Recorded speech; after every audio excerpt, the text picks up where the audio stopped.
Avram Avinu, the command of Lech Lecha, comes out of the blue. There's no explanation who Avram Avinu was at all. In other words, we don't know that he was wonderful at Hachnachas Orchim or any of the other virtues. So the Maral explains, unlike Noach, where it says Noach was an ish tzaddik v'chule v'chule, Avram Avinu, the schus of Avram Avinu, is not dependent on anything that he did. The Torah doesn't enumerate any of his virtues, because if the fact that Hashem chose Avram Avinu was based on his virtues, then it would have been Chas v'Chalila if his progeny did not exhibit those same virtues that Avram Avinu did. The choice of Avram Avinu may have been nitbatel, it would have been cancelled. In other words, the reason why Avram Avinu was chosen was because Hashem wanted him. It was just Ratzon. Kol davar shetoli kol ahava shetoli b'dova. Any love which is dependent on something, when that thing goes, the love goes. If you love somebody because they're beautiful, so one day when they get less beautiful, the love can go. If you love somebody because they're bright, then maybe one day when they're not so bright, you're not going to love them so much. Chazal teaches any love which is dependent on something, when the thing goes, the love can go. But real love, and this is maybe an idea which I want to go into a bit, real love is the minimum distance, or let's see what's happening. There is no distance between cause and effect. The reason you love someone is because you love them. Why do you love them? Because you love them. Because you love them. And that's why love is the beginning of all creations we've been talking about in Derech Hashem. Is that possible for one person to love another person like that? I mean, the only difference between me and someone else is our personality. So if our personality changes, like, how is it not continuing from that?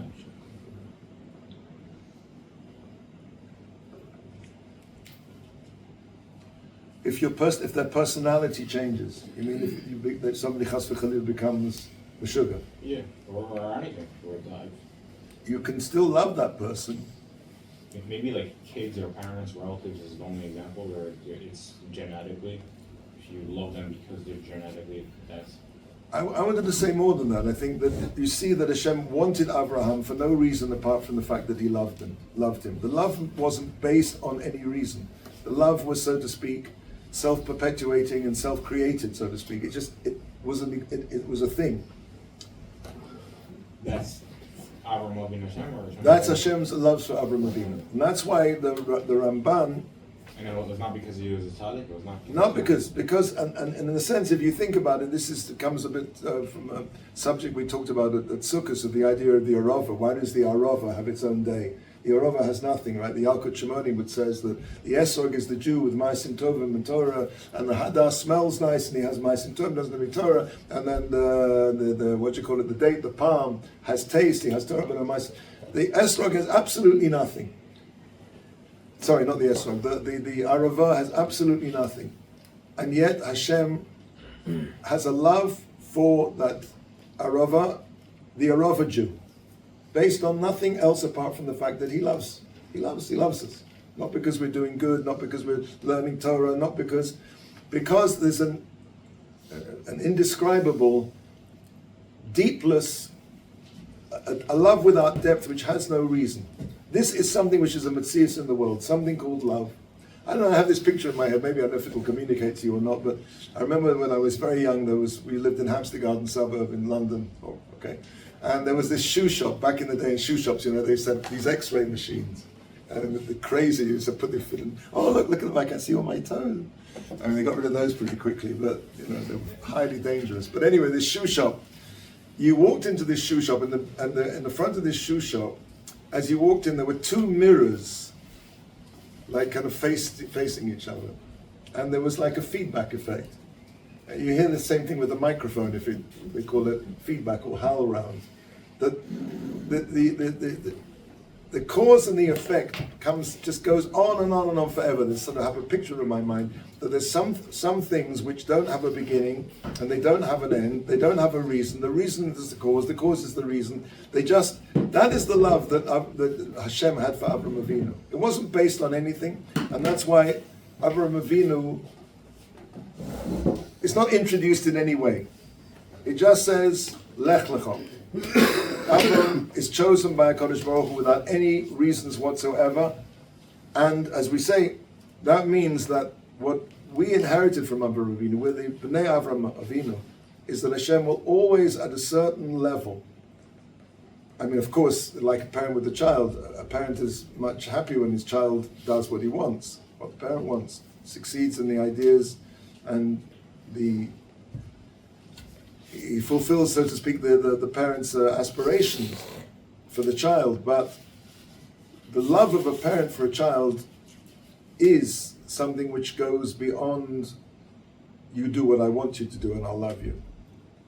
I mean, Bez Hashem, you'll be parents one day. There's something which is beyond, which is something just to do with Ratzon, which is to do with wanting that particular person. As we said, both Avram and Terach set out with the same lofty intentions. One reached the end. Avram Avinu got to the end. Avram Avinu didn't just travel, hopefully he arrived. Terach didn't. And Terach, the origin of all Avodah Zorah, really roots from Terach's aborted journey. All Avodah Zorah in the world comes from an inability to arrive at the correct conclusion. The Rambam explains, how did Avodah Zarah begin in the world? It started in the generation of Enosh. In those days, people sincerely thought that Hashem was the ruler of everything, but he delegated his powers to the heavenly bodies in the same way that a king delegates powers to his servants. And therefore, honoring the emissaries was nothing more than a function of giving kavod, honor to Hashem. And then they took the next step, which was to say, well, if the emissaries are working for the king, then they too are worthy of being honored. And they started to build, meaning the sun and the stars, etc., etc., the emissaries of Hashem, by the powers by which Hashem runs the world. So they too are worthy of becoming honored and giving honor to them. And therefore, they started to build temples to them. Still with the idea that, of course, that these are the emissaries of Hashem. Eventually, what that got down to was that they disconnected Hashem, and they started to worship the stars and the elements as individual deities and powers by themselves. Now, what's interesting is the Rambam says, and this bothered me for many, many years, that very first step of giving honor to the emissaries was Avodah Zarah Gemura. It was total idol worship. Why? They're basically worship. They are according honor to Hashem through His emissaries. I agree how the last step on the line, where they actually get to the point of worshiping the stars and the moon without any connection to Hashem, and they think the stars and the moon themselves are important and powerful and can do something, that's Avodah Zarah. But to worship the emissary, to give cover to the emissary. It's like taking Hashem's power and putting it uniquely in the specific. But they understood these are the emissaries of Hashem. So the answer to this question, and finally heard from Moshe Shapiro many years ago, is based on a sforno on the Ten Commandments, on the Seres Dibros. Lo yeh Elohim acherim al ponai.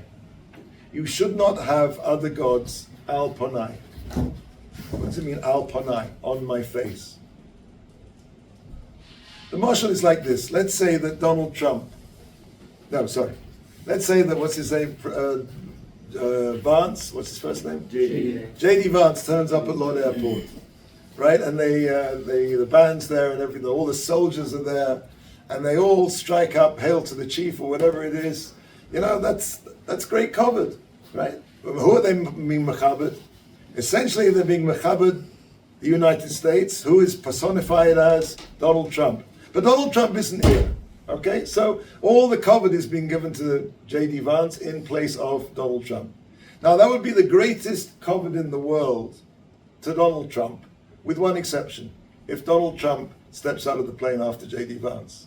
To give cover to the servant, to the emissary in the place of the king, is the greatest bizoyan to the king possible. And that's why it says Al Ponai. HaKadosh Baruch Hu is everywhere.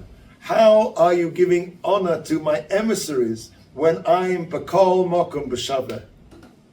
And that's why that's Avodah Zarah Gemura. Even though they thought they were honoring the king, but how can you honor the emissary of the king if the king's right here? That's like playing Hail to the Chief, right, to J.D. Vance when Donald Trump's standing behind him, just ready to get out of the airplane. That is the root of all Avodah Zarah. That, so to speak, aborted attempt to be able to get to the source itself. And that's what Terach failed to do. Terach failed to get to the source. And It's easier. it's understandable.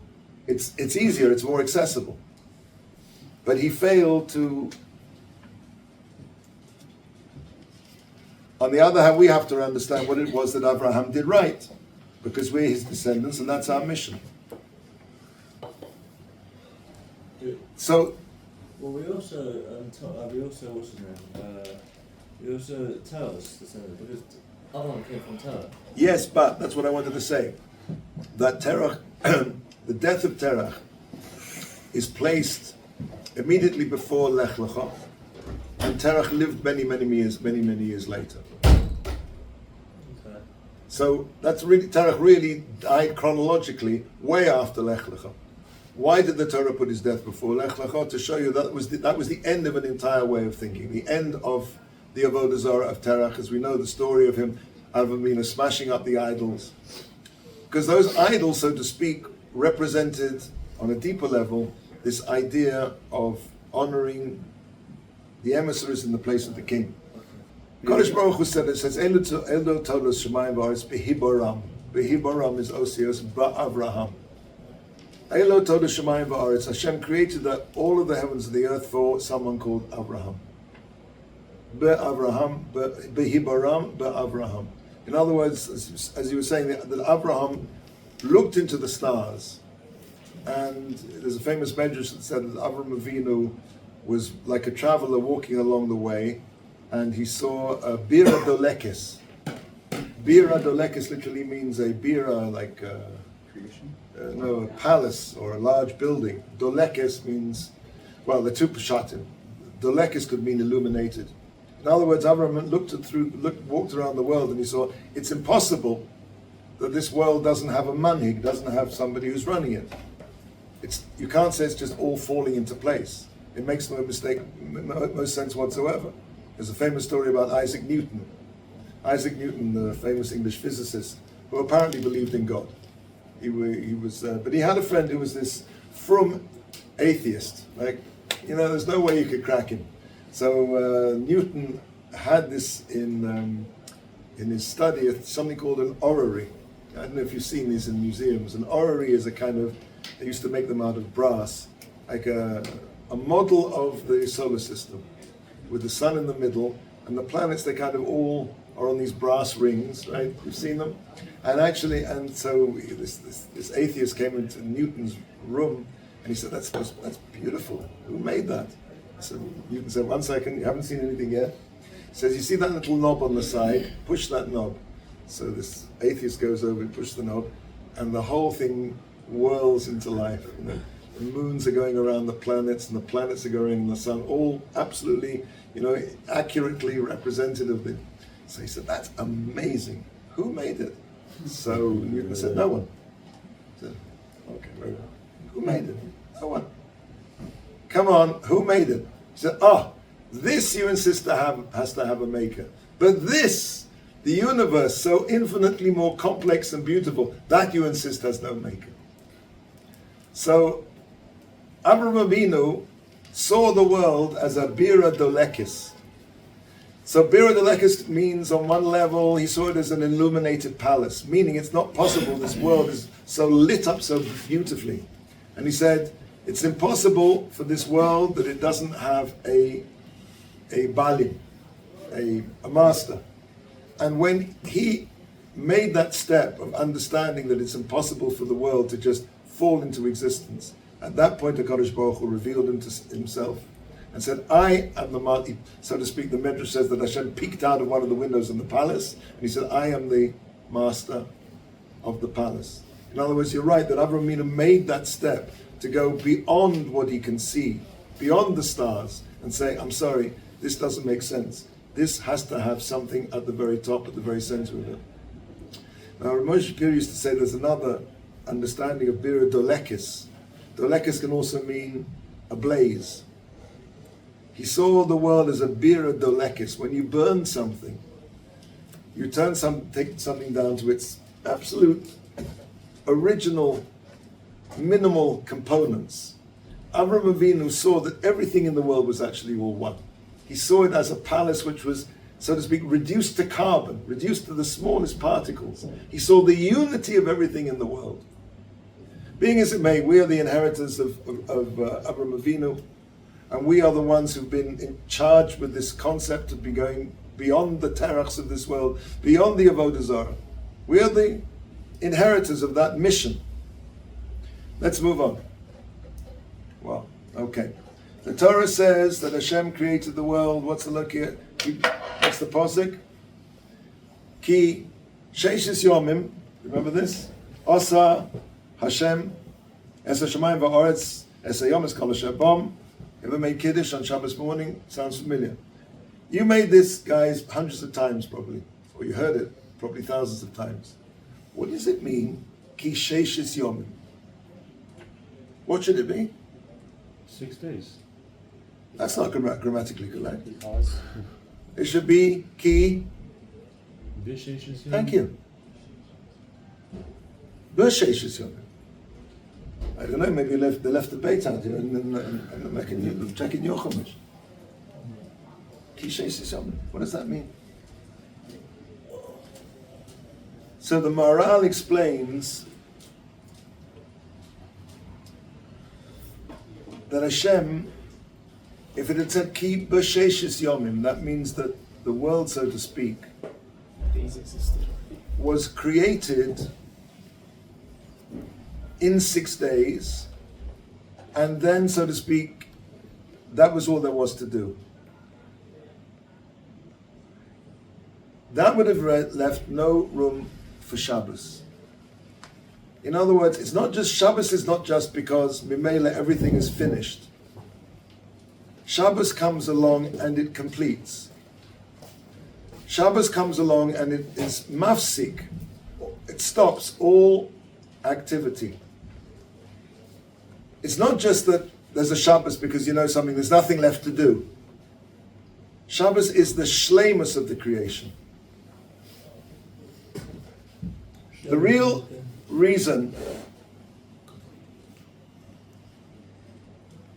it's not just that Hashem finished the work of creation, so to speak. The real reason that Hashem rested is because the seventh day is Shabbos. In other words, everything is leading to this point where Shabbos is going to complete it. Not that there's just nothing left to do, it's all done, fine. We finished all the work, we can go home. And that you see, that a person, when he comes to Shabbos, he has to think to himself that everything is now done. He should take his mind off everything because Shabbos has completed everything. Shabbos is the shleimus. Sheishis yomim. That tells us that the world was created as 6 days which lead to Shabbos. Not it was created in 6 days and Shabbos is just something that kind of follows on afterwards. Shabbos stopped all malacha in its tracks. And therefore, by doing that, it is the shleimus, it is the completion. By stopping things, shvisa.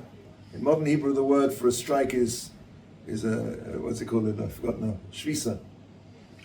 A strike. It's a cessation. It stops things in the middle.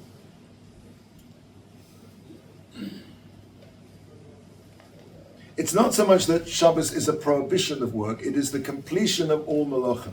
It's like Shabbos screams out to the world, stop. And that's why there's a Gemara that says that things which are incomplete, see if I can find it here.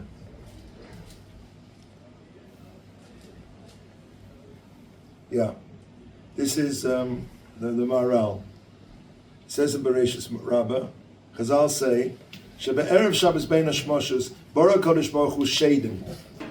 Hashem created things which are called Shadim. Shadim are called demons. Basically, they are incomplete beings. Because what Shabbos comes along, so to speak, and halts the process in the middle. We view our work on Shabbos, once Shabbos come, we view everything in our lives as complete. It's a shleimus. Shabbos is the tachlis, is the destiny, as we've been talking about in Derech Hashem, is a realm of reward without work. That's what we're talking about in Derech Hashem. That's Olam Haba. And Shabbos, one of the things that says there are certain things which are 1/60th. Sleep is 1/60th of death. Shabbos is 1/60th of Olam Haba. Pnei Shabbos Mekabala. Why does Shabbos have a face? Because Shabbos gives us, just like the face reveals the interior of somebody. The word panim in Hebrew is the same as panim, which means inside. So Shabbos is Pnei Shabbos Mekabala. The face of somebody who shows you who he is, that's his inside. And we get an opportunity on Shabbos to understand, to see inside, so to speak. Olam Haba, a little spark.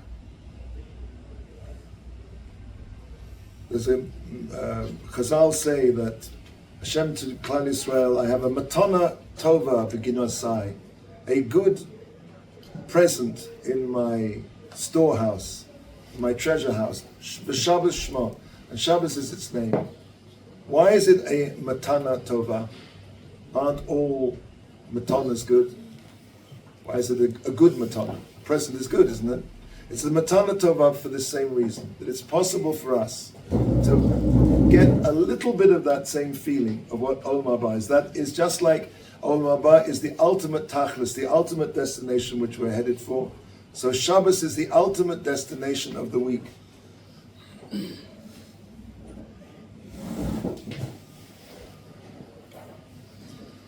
I see we're running out of time, so I just want to bring up one more point. When Hashem said, Lech Lecha, if you go to the land Areka, which I am going to show you. Areka, something in the future. The land I'm going to show you is also talking about Olam Haba, and it's also talking about Shabbos. If you take Areka, now, you know that there's something called Gematria. Gematria goes beyond all the letters of the alphabet. There are certain letters called Kemantzbach. Chaf, Mem, Pei, and Tzadi. Those are the letters which have Sofit, final versions. They're different from the normal versions. And they too have Gematrias. They carry on. From Taf, which is 400, then final Chaf becomes 500. If so, the Gematria of the word Areka, who's got a mass? Aleph, 2 Alephs is 2, Resh is 400, and what Chaf is, final Chaf is 500, is 702. How's 500? I think the max 900. How do you get that? 400 and 400 plus 500. That's right. No, sorry. Resh is 200, not Taf. Sorry. 2 Alephs, right? Resh is 200, and Chaf, final Chaf is 5. That's 702. Can anybody tell me another Gematria of 502? 700. Sorry, 702?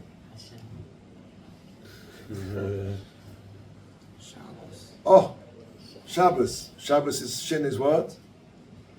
Really? And Taf is, and base is 702. But how's Chaf?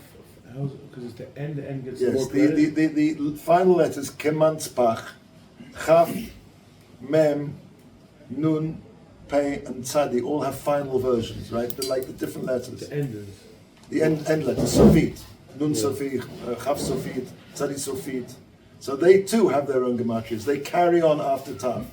And it goes to 500, 600, 700. Exactly, right. So therefore, according to this, final Chaf is 500. So that Areko, the land that Hashem is going to show Avraham Avinu, is basically Shabbos. Just like Shabbos is the Tachlis, Eretz Yisrael is the Tachlis, and the final Tachlis is Olam Haba. I want to finish with an idea. We're the descendants of Avraham, Yitzchak, and Yaakov. We are the ones who follow the call of Lech Lecha, to travel with all our lives to that destination we've been talking about through the week in Derech Hashem, Olam Haba. It's in our blood, it's in our cells, in all the upheavals of the world to reach an alternative and fraudulent version of Olam Haba. All the isms, the communism and the thisism, all of the isms in the world are really an attempt to get to the Eretz Asher Areko in a fake way, not arriving there. The Avodah Zorahs of our generation are the inability for people to get to the end, to understand that what we're destined for is to show the world that that is what it's all about. We're the movers of the world, that's why they hate us. We are the ones, we want to go forward, we are unrelenting, we're not prepared to stop with the Avodah Zorah of the isms, of the sun and the moon and the stars, of whatever those are in our generation, if you understand what I mean. All anti-Semitism is based on this. We will not let the world live in peace. All of the things that they value, we say, you're missing the point. You're stopping at the stars. Go beyond. Go beyond. Said Lech Lecha, that's the mission of the Jewish people, to the land, to Eretz Asher Areko, to Shabbos, to Olam Haba, to Eretz Yisrael, to all of those things which represent completion. Don't get stuck in the middle. That's Shabbos. Shabbos is the completion. We tell the world, your worship, you've stopped. You didn't get there. We are not going to let you live in peace. Our very existence bothers you. Why? Why the Jewish people? You know, we're the filthy rich, we're the filthy poor, we're the bastions of capitalism, we're fifth column communists. The sin of the Jew is infinitely flexible. There's no consistency in anti-Semitism. What's really behind it is the fact that we will not let them live in peace. Our very existence bothers them. Our very existence tells them, go beyond, Lech Lecha. I'm going to finish with a story. The Mir Yeshiva, I don't know if you know this, it's worth reading the book, made a miraculous escape during the Second World War from Poland, from Mir, to Shanghai, Kobe in Japan, whatever. And there's amazing stories of Hashgacha, that the shul in Shanghai, which was built in a non-Jewish neighborhood by a fellow Sephardi guy who wasn't actually very frum, but he wanted to make it as a tribute to his father, and he built this very big shul, and it was it was just in the wrong part of town. The town was pretty much empty. When the Mir Yeshiva arrived, that was their base medrash. The exact number of seats seated the exact number of Bochrim. Anyway, there was one of the Bochrim there, and he was walking through the streets of Shanghai, and amongst all the voices of Chinese in the market, he can hear this voice screaming in a language in which he understood. And he heard this voice, and it was coming from a radio in an upper story. And as he walked closer, he understood the words. He understood what this friend was saying.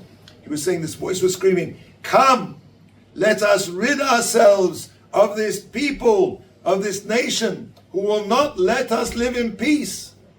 And behind this huge throng of thousands of voices welled up and was going, "Sieg Heil, Sieg Heil." The Bacher was like, he's frightened out of his wits. He ran back to the yeshiva. And he told the story, what he'd heard, what he'd seen, to Chatzkel Levenstein Zatzal. And Chatzkel said to him, this time, he's telling the truth. He recognized the Jewish people will not let the world live in peace. And that's why they hate us. And they'll always hate us. Because we are the bearers of this mission of Eretz Asher Areka. Go beyond. Don't stop at the stars. Don't get stuck like Terach halfway through the journey. It's wonderful, gentlemen, to travel hopefully. But the job of the Jewish people is to arrive. Have a wonderful Shabbos. Thank you very much. Yes, sure.